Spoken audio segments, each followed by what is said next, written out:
sachant qu'aujourd'hui, il y a beaucoup de viols qui se fait en Haïti par rapport à la situation politique, de conflits, de violences. Beaucoup de femmes et de jeunes filles se font violer et n'arrivent plus à survivre, n'arrivent plus à apparaître en étant dignes face aux différentes personnes de la société. C'est-à-dire que j'ai compris aujourd'hui l'importance de mettre public cette histoire, mais dans un but bien déterminé, c'est-à-dire pas une revendication, pas une revanche, etc., car il y a beaucoup d'injustices dans cette histoire, vous verrez quand vous le lirez, mais pour dire aussi des choses à ces femmes-là aussi en écho.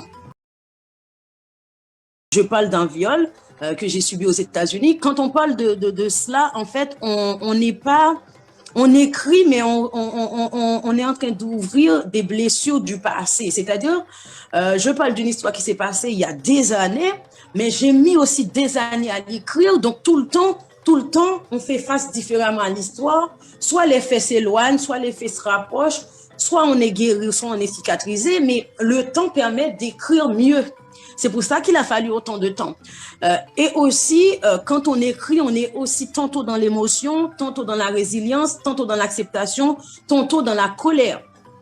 Donc, il faut pouvoir jouer avec toutes ces émotions pour pouvoir placer les mots sur les mots. Quand je dis les mots M-O-T-S sur les mots M-A-U-X.